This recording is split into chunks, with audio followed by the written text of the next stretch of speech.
Que bom estarmos na casa do nosso Deus hoje, um dia todo especial, um dia onde a igreja está falando de um tema tão sensível que é a violência obstetrícia. Às vezes nós pensamos, mas por que a igreja se ocupa com esses temas? Porque são temas que tratam do bem mais precioso que Deus tem neste mundo, que é a vida de seus filhos, é a vida daqueles a quem Ele ama. O tema desta manhã está no livro de 1 Crônicas, no capítulo 4. Nós vamos falar um pouco de um personagem extremamente conhecido, mas um personagem que tem que ver com o nascimento, com a gestação. Poderíamos esta manhã falar sobre Raquel, que teve dificuldade em relação ao nascimento de seu filho Benjamim. Poderíamos também falar de Maria, quando o menino Jesus nasceu, tudo que Maria tinha para recebê-lo era um estábulo, era uma manjedoura. Mas hoje vamos olhar um pouco sobre Jabes e sua mãe. Alguns pronunciam Jabes, outros pronunciam Jabes. Eu vou ficar com Jabes, tá bom? Se você puder, então, acompanhe comigo. 1 Crônicas, capítulo 4, verso 9 e 10. Jabes foi mais ilustre que seus irmãos. A sua mãe lhe deu o nome de Jabes, dizendo: porque com dores o dei à luz. Jabes invocou o Deus de Israel, dizendo: ó, quem me dera me abençoasses e expandisses o meu território. Que a tua mão esteja comigo, preserva-me do mal, para que não me sobrevenha a aflição. E Deus lhe concedeu o que ele havia pedido. 2 versos curtos, uma descrição pontual de uma mãe, de um filho. A história deste personagem, ela surge quando a genealogia de Judá estava sendo feita. Se você observar os versos anteriores, cerca de 44 nomes vão sendo citados. De repente, sem nenhum ensaio do escritor bíblico, surge este relato, o relato de Jabes. É interessante que o capítulo está descrevendo sobre gerações. Se você olhar os versos anteriores e também os posteriores, verá que de uma geração a outra, às vezes há uma falha, um buraco. Em que sentido? Na genealogia se cita o pai, o filho, e na sequência se cita o filho e também os seus descendentes. Mas aqui, às vezes cita o pai, cita o filho, mas vai citar um outro nome e falta alguém no meio. Falta às vezes o neto, falta às vezes o bisneto. Às vezes vai logo para o tataraneto. Que podemos já destacar nesse início? Quantas vezes encontramos famílias, encontramos pessoas que ao avaliarem a sua história de vida, que ao avaliarem o seu contexto familiar, descobrem que existem brechas, que existem buracos, que existem marcas. Você certamente já deve ter ouvido falar de alguém que cresceu sem conhecer seus pais. E depois, quando já adulto, ao se defrontar com esta verdade, fez de tudo para que pudesse encontrar a seus pais. Eu recordo-me da história de uma jovem que ela lutou com todas as forças para encontrar a sua mãe biológica.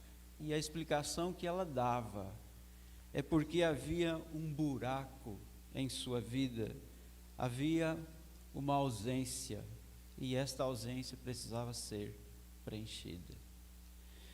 Hoje, ao refletir sobre este assunto, nós percebemos que muitos traumas, muitas dificuldades, muitas marcas negativas que uma pessoa carrega ao longo da sua vida e da sua existência, tem que ver não necessariamente com o presente dela, com as escolhas feitas por ela, mas com escolhas feitas por outros que vieram antes dela.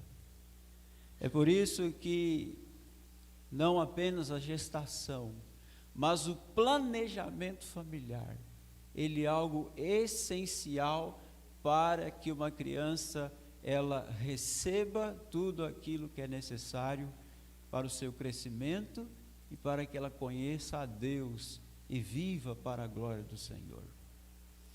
Queridos, o verso 9 diz que Jabes foi o mais ilustre. Algumas traduções podem trazer outra expressão: o mais honrado, o mais respeitado, o mais distinto, o mais distinguido, o mais homenageado. A palavra aqui, ela aponta para alguém que fez a diferença, alguém que tinha tudo para ser apenas mais um dado negativo, mas uma estatística de infelicidade. Mas Jabes não foi assim.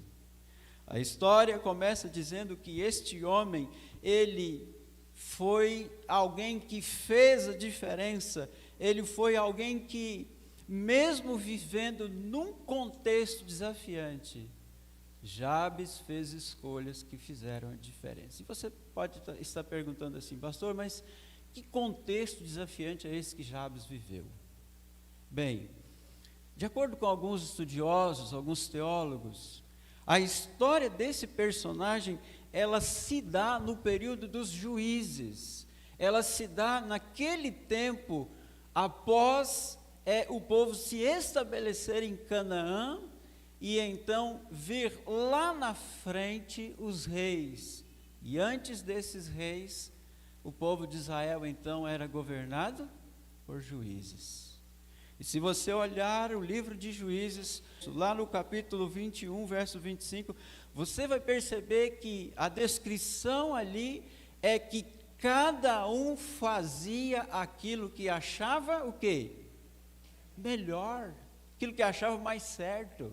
Ou seja, não havia regras, não havia algo estabelecido. As pessoas estavam vivendo, tomando as suas decisões, seguindo o curso da vida, como cada uma delas achava melhor. E agora, neste cenário delicado, neste cenário difícil, surge este personagem, como dissemos antes, que fez a diferença. Eu pergunto, qual é o tempo que nós estamos vivendo? Será que não há um paralelo também com os dias de Jabes? Você já percebeu que, embora não falte leis, embora não falte regras, embora não falte livros e livros trazendo e discutindo códigos de lei, mas apesar disto, nós encontramos pessoas e pessoas fazendo aquilo que elas acham o quê? Melhor. Aquilo que elas acham melhor. Sabe, queridos, é nesse tempo que você tem a oportunidade, como este personagem, de fazer a diferença, de ser alguém diferente, de ser alguém honrado, de ser alguém que é mencionado de uma forma positiva, de ser alguém ilustre, mas não ilustre porque é melhor, ilustre porque viveu baseado em princípios, viveu baseado na palavra do Senhor, de acordo com o plano do Senhor.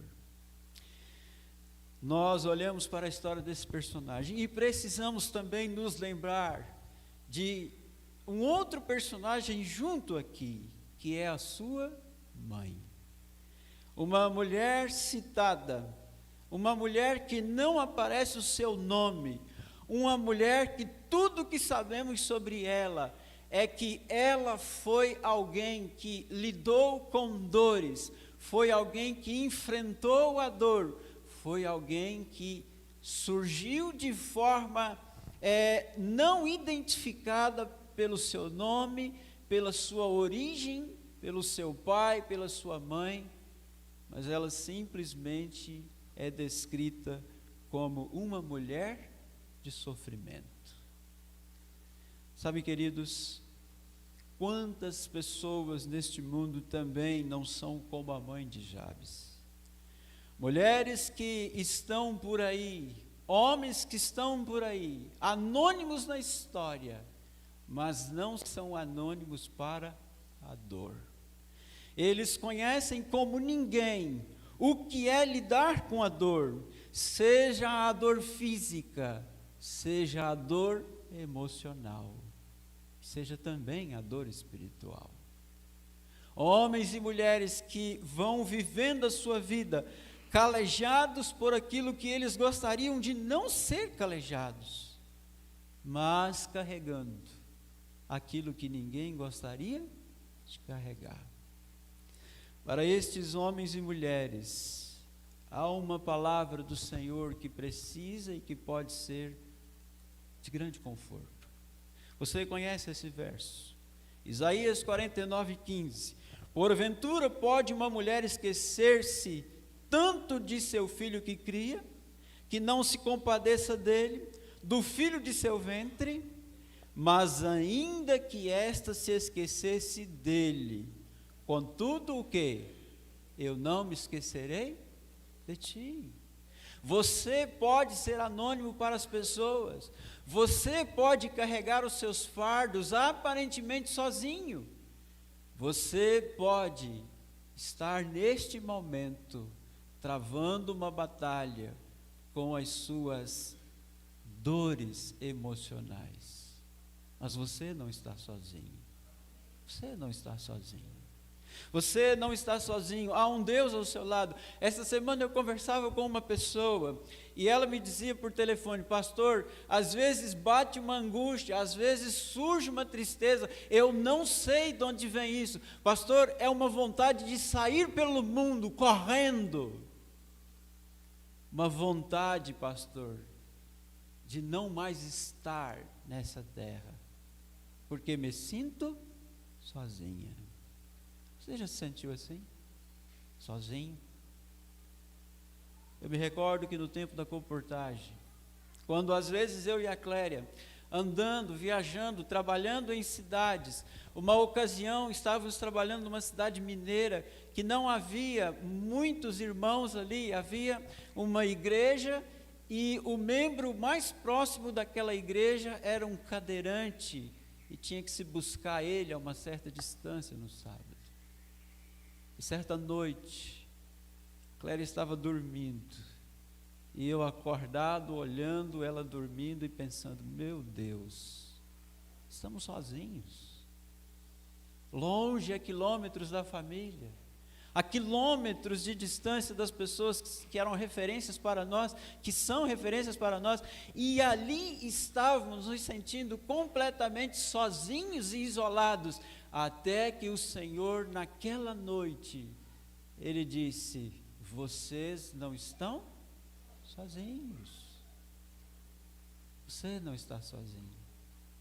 Independente da dor que você esteja carregando, independente do sofrimento que você esteja carregando, independente de você ser como esta mulher que sequer tinha nome, você pode ter a certeza de que Deus conhece a sua caminhada, está ao seu lado.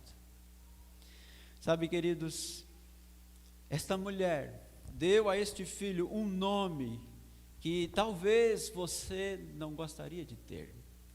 O nome Jabes significa dor, ou ele causa dores.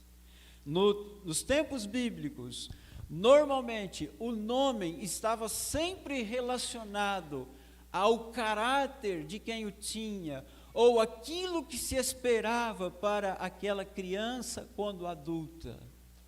Mas às vezes o nome também estava relacionado a um tipo de profecia que os pais estavam fazendo para os seus filhos.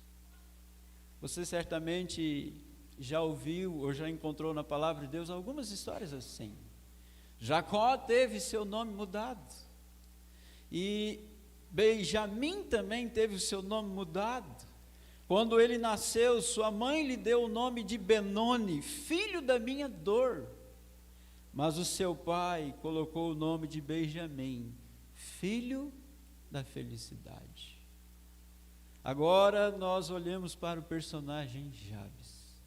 Imagine aquele menino crescendo, e sabendo o que significava seu nome, e sabendo que seu nome carregava sobre si a dor que sua mãe sentiu, e saber que ele poderia estar fadado a ser alguém que não apenas experimentaria também a dor, mas seria causa de dor.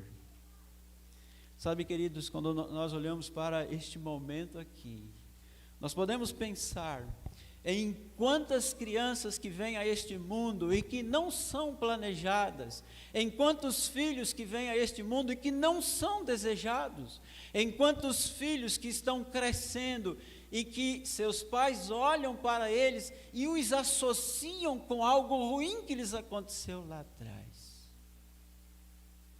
Certa ocasião eu conheci uma jovem e ela nasceu sem ter sido planejada. Ela foi fruto de uma experiência o qual sua mãe gostaria de não ter tido, e agora, à medida que ela ia crescendo, tudo de ruim que sua mãe enfrentava, sua mãe então projetava nela, e ela agora era o alvo de todo o castigo que sua mãe poderia infringir. Então todas as coisas negativas que sua mãe tinha com ela, sua mãe projetava e apontava e colocava isso sobre sua filha. Imagine que vida difícil, que vida triste. Filhos que são associados à dor, ao sofrimento. Filhos que escutam palavras destrutivas como: você não presta para nada, você não consegue, você não tem condições, você não vai chegar a lugar nenhum. Talvez você já ouviu alguém dizer assim: eu sabia que você ia errar de novo. Eu sabia que ia dar errado porque era você que estava fazendo. Eu me recordo de algumas vezes ter escutado assim: bem feito, eu não mandei você fazer isso. E às vezes o menino com o joelho ralado, né? Com a tampa do dedo quase soltando, e ele escuta algo do tipo assim: bem feito, bem feito. Tudo isso vai gerando marcas, tudo isso vai gerando cicatriz, deixando cicatrizes, tudo isso vai deixando determinadas questões que, se não forem bem administradas, elas podem deixar o futuro prejudicado. Por outro lado, como é bom ouvir palavras de afirmação. Você tem condições, você tem capacidade, você consegue, eu confio em você, eu acredito em você. Essas palavras são como alimento para quem está com fome. Palavras de afirmação são como água para quem está sedento. Você pode olhar para uma pessoa e ver que ela fez algo, e existe muitas coisas erradas naquilo, mas o seu esforço ali, naquele instante, é procurar em tudo que ela fez de errado, alguma coisa que ela tenha feito o quê? Certo. E agora você destaca primeiro o quê? O que ela fez? Certo. Elogie em público e corrija no particular. Elogie diante das pessoas. Diante das pessoas, mostre as coisas boas que o outro tem, que o outro faz. Mas corrija no particular. É isso que Jesus ensinou em Mateus 18. Sabe, queridos, Jabes foi alguém que carregava consigo exatamente este passado sombrio que não era seu, mas ele não se prendeu àquilo que poderia ser a sua vida. Talvez nessa manhã você também carrega marcas, e eu gostaria de lembrar para você o que Jesus disse, e está registrado em Marcos capítulo 9, verso 23. Tudo é possível àquele que crê. Tudo é possível àquele que crê. Não é porque seus pais viveram assim, não é porque os seus descendentes trilharam este caminho, não é porque outros tomaram essas decisões e fizeram essas escolhas, que agora você também precisa ir pelo mesmo caminho.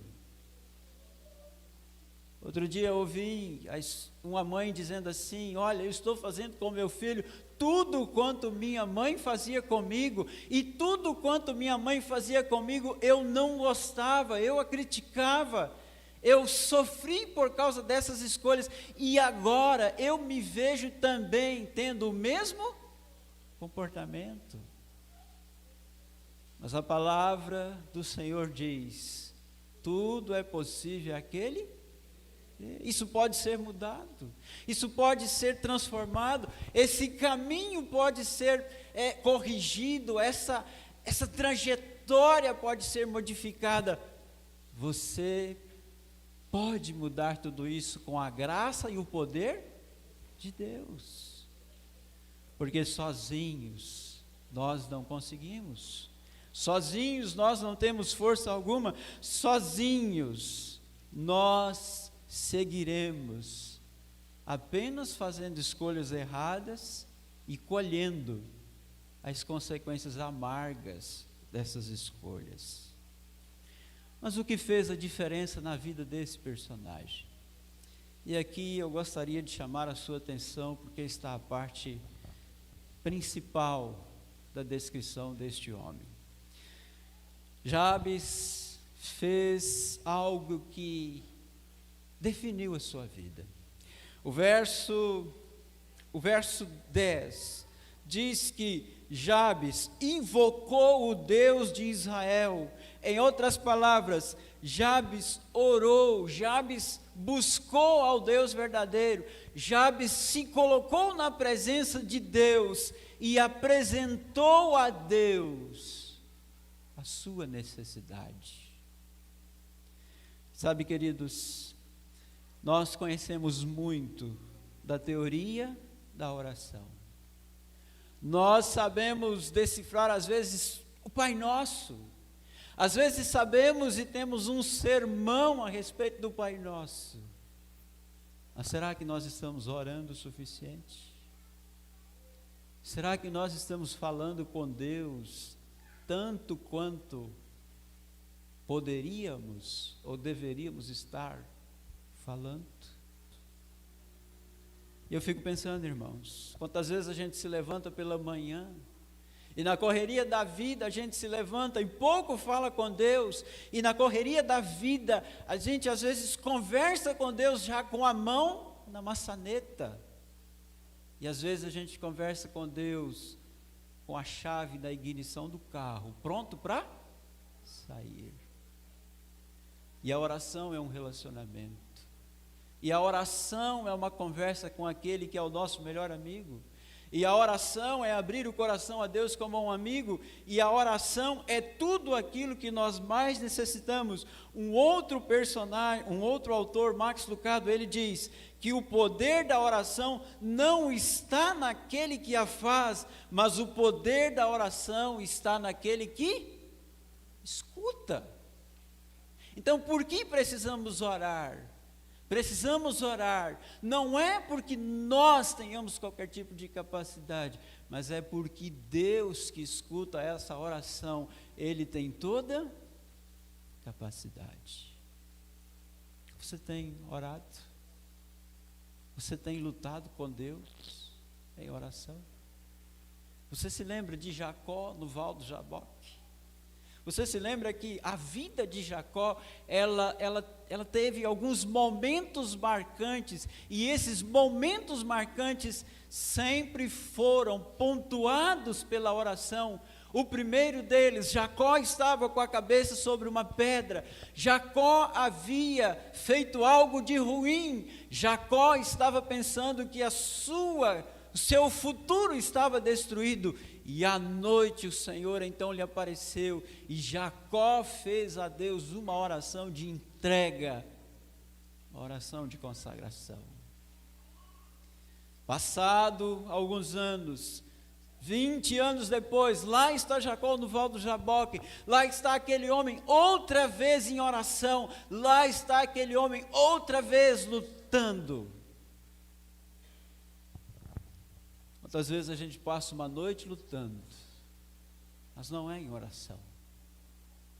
Quantas vezes a gente passa uma noite lutando com o travesseiro? Às vezes a gente passa uma noite lutando com um familiar, ou com alguém que nos ofendeu, mas a gente não passa uma noite o quê? Lutando em oração com Deus.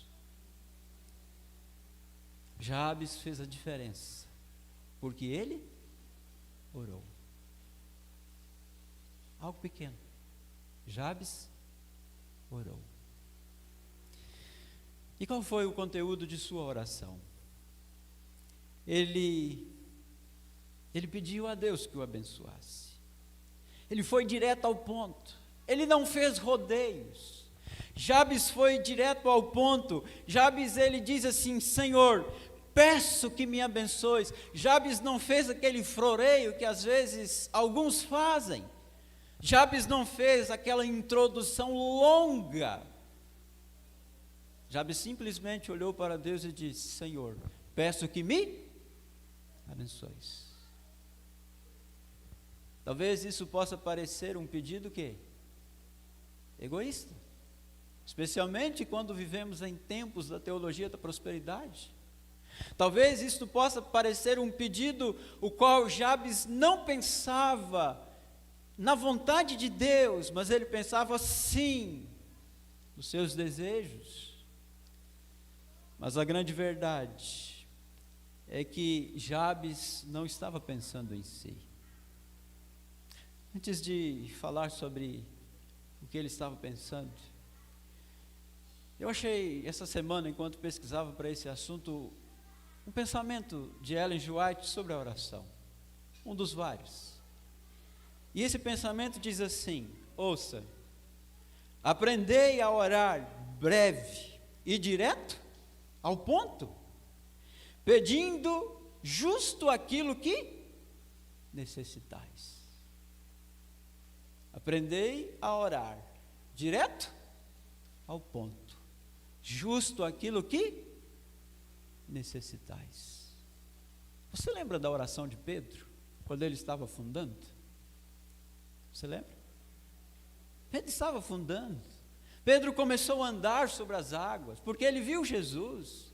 Pedro estava naquele momento tendo fé, mas de repente Pedro tira os olhos de Jesus, e Pedro olha para si, e o orgulho começa a crescer dentro dele, e ele olha para seus amigos, e se Pedro tivesse naquele tempo um celular, ele ia fazer o quê? Selfie. Ele ia dizer: Jesus, chega mais, chega aí para a gente fazer uma selfie. Mas Pedro começou a afundar. E a oração que mais rápido, talvez, a palavra de Deus registre como tendo uma resposta, foi talvez a oração mais curta. Ajuda-me. Ajuda-me. Sabe, queridos, a gente às vezes precisa aprender a ser objetivo com Deus. Às vezes a gente precisa aprender a pontuar para Deus exatamente qual é a nossa necessidade. Não adianta você ficar falando de muitas coisas e não falar daquilo que realmente você precisa falar. Jabes então estava pensando em algumas questões. Primeiro, abençoar no sentido bíblico significa receber de alguém aquilo que não se poderia receber por si mesmo. Em outras palavras, Jabes estava pedindo a bênção de Deus, porque ele não poderia receber a bênção de Deus de outra pessoa, ou a bênção de Deus, e somente a bênção de Deus poderia fazer na sua vida aquilo que nenhuma outra bênção faria. Então Jabes está orando e ele pede que Deus o abençoe, porque abençoar no sentido bíblico significa pedir ou conceder um favor que o outro não pode conseguir por si mesmo. É algo sobrenatural. Como assim? Vamos voltar para Jacó. Jacó e Esaú. Ellen G. White diz assim: não era a posse da riqueza de seu pai e o que ele desejava ansiosamente. A primogenitura espiritual era o seu objeto de seu anelo e procurava aprender suas bênçãos invisíveis. Seu pai poderia dar a Jacó a bênção material? Sim ou não? Isaac poderia dar a Jacó a bênção da prosperidade material? Sim ou não? Ele não era um homem rico? Um homem rico pode fazer rico quem? Seus filhos, sua família. Jacó não estava preocupado com isso. Jacó estava preocupado com algo que era muito maior. Um pouco adiante, ainda no Patriarcas e Profetas, Ellen G. White diz assim: enquanto as palavras de bênçãos estavam em seus lábios, nos lábios de Isaac, havia ele sentido sobre si o espírito de inspiração, e agora, conhecendo todas as circunstâncias, ratificou a bênção que involuntariamente havia pronunciado sobre Jacó. Em outras palavras, Isaac foi um canal para que pudesse dar a Jacó uma bênção que homem algum poderia dar. Segundo ponto, por que Jabes pediu que Deus o abençoasse? Porque neste pedido, ele não define qual era o tipo de bênção. Se você olha para o seu pedido, ele simplesmente pede a Deus que o abençoe, mas ele não define qual é o tipo de bênção. Em outras palavras, Jabes deixou que Deus o abençoasse conforme a sua vontade. Quantas vezes o que nós imaginamos ser o melhor para nós, não é. Quantas vezes o que nós estamos querendo de Deus não é exatamente aquilo que nós necessitamos. Por que isto? Porque nós só enxergamos até a curva, mas Deus enxerga todo o caminho. Quanto mais íntimo uma pessoa se torna de Deus, menos ela pensa em suas necessidades e mais ela pensa em ser aquilo que Deus deseja que ela seja. Mais ela deseja em viver para a glória de Deus. Neste sentido, A bênção de Deus é quando o desejo humano se perde na suprema vontade de Deus, porque ele sabe que a vontade de Deus sempre será o melhor para a sua vida. Tiago, falando sobre este ponto aqui, ele diz assim: pedis muito e recebeis o quê? Pouco. Porque pedis para o quê? Seu próprio deleite. Terceiro ponto: Jabes orou e pediu a bênção de Deus, porque a bênção de Deus, ela não era e não é um fim em si mesmo. A bênção de Deus é um meio. Ou seja, o sincero filho de Deus, quando ele pede que o Senhor o abençoe, ele está pensando não meramente em si, mas ele está pedindo algo para que ele seja um canal nas mãos de Deus para abençoar outras pessoas. Você é apenas um canal. Você é apenas um servo. Você está ali apenas para servir. Falando sobre isso, Ellen G. White diz assim: Deus nos dá para que nós possamos tornar como Ele é, generosos, nobres, caridosos, ao dar uns aos outros. Aqueles que, esquecidos de sua missão divina, só procuram economizar ou gastar na condescendência do orgulho ou do egoísmo, poderão alcançar os ganhos e prazeres do mundo, mas à vista de Deus são desgraçados, miseráveis, pobres, cegos e nus. Existe uma matemática no reino espiritual. Quanto mais você divide, mais você o quê? Ganha.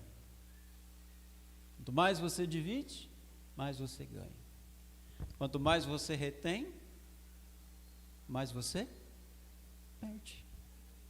É uma matemática diferente, né? Mas é algo real. É algo extremamente real.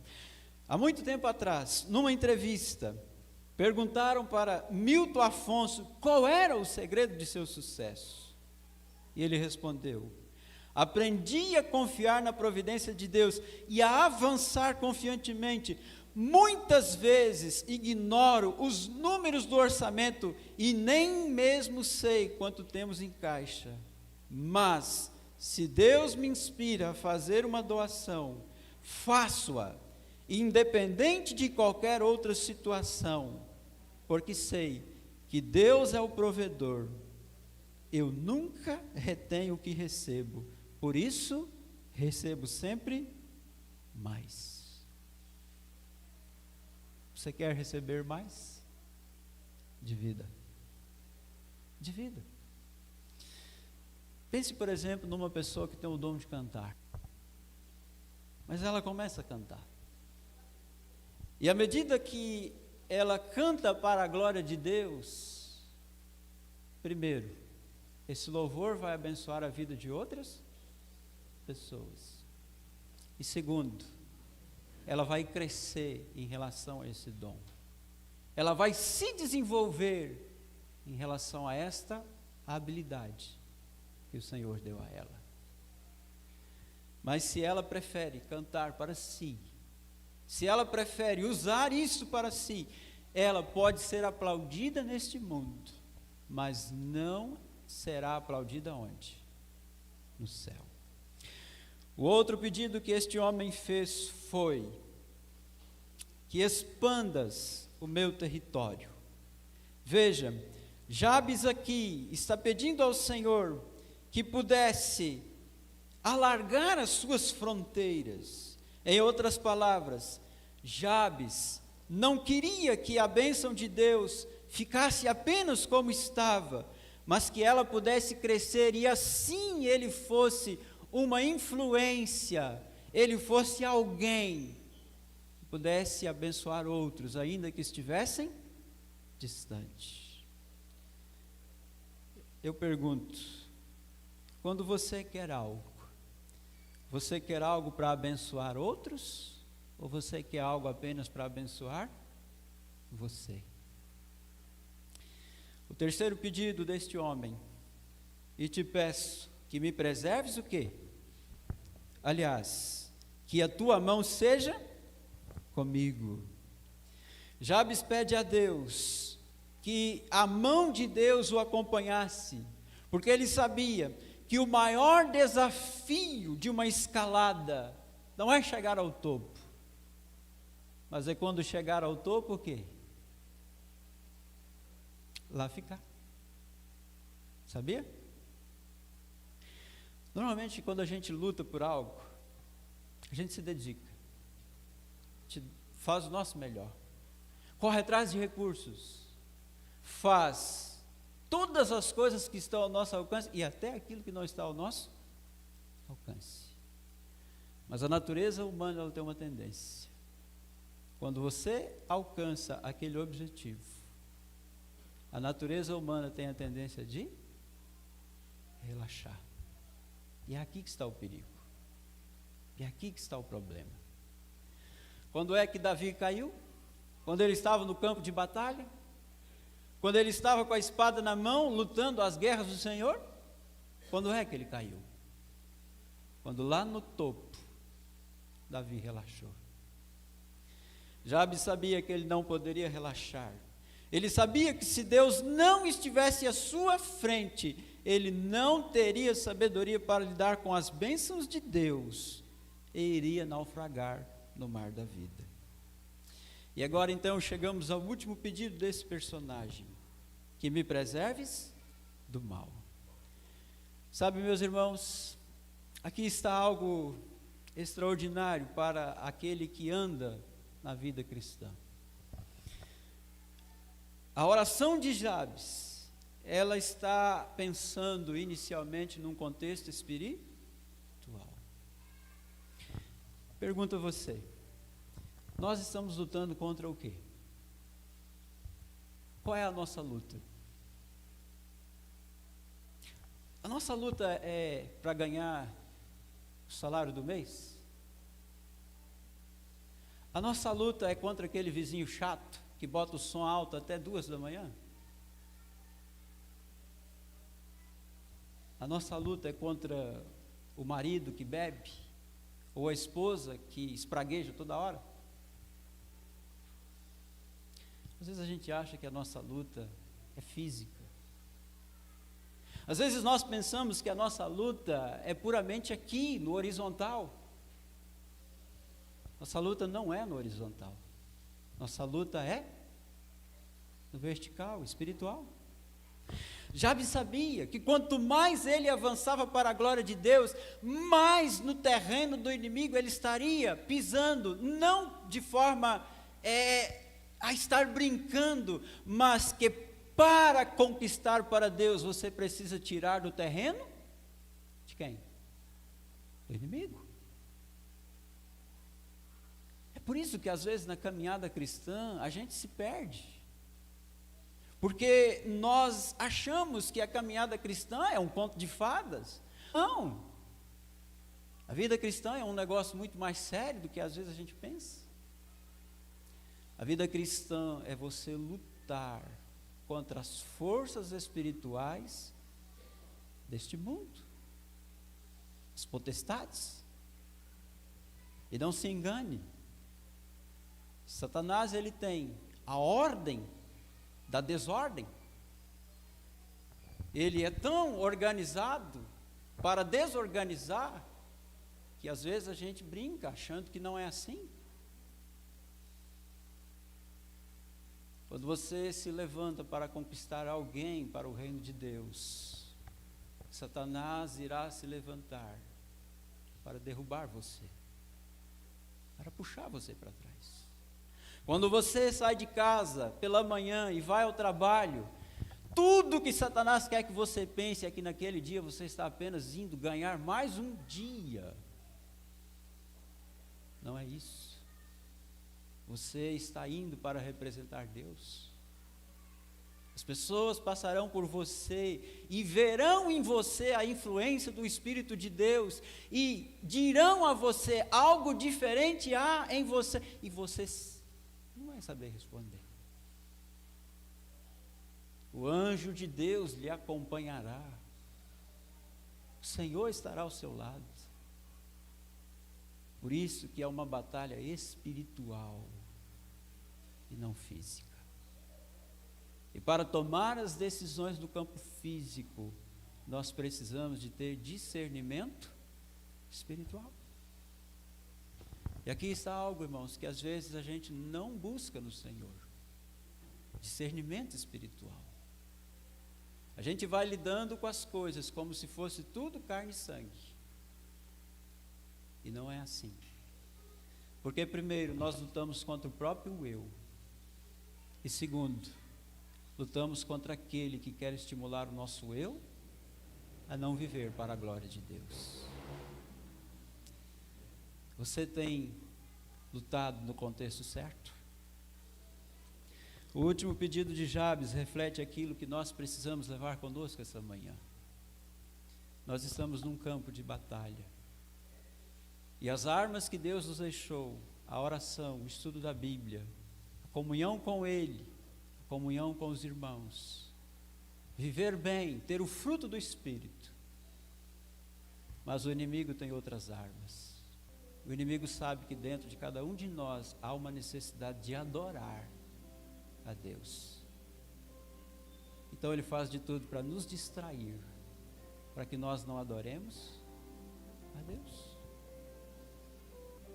E quantas vezes, irmãos, nós estamos adorando tantas outras coisas,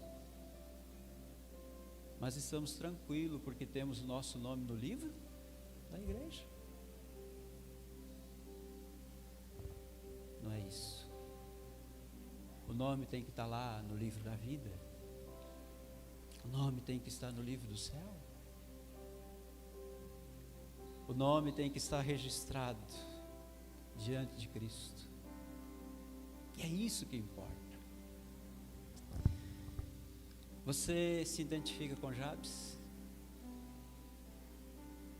Você também vem de uma história difícil?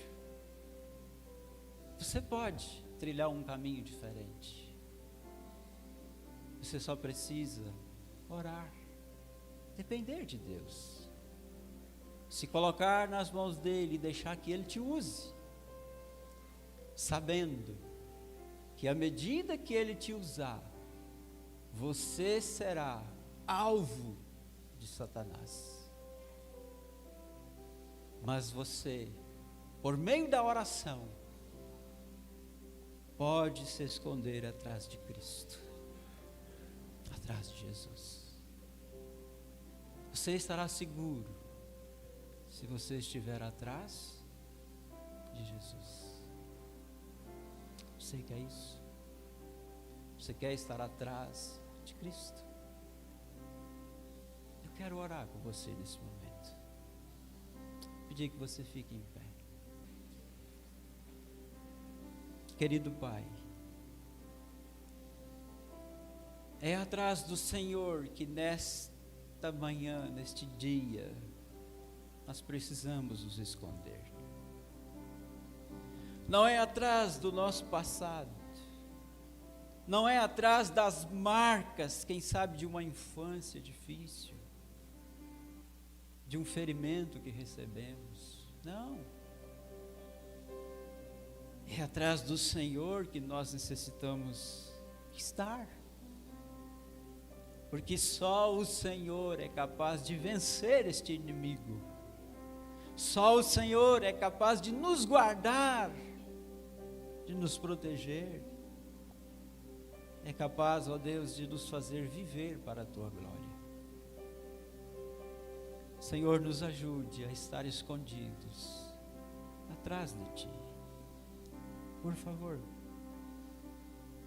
Porque atrás das luzes deste mundo, das coisas deste mundo, nós não iremos ter nenhuma segurança.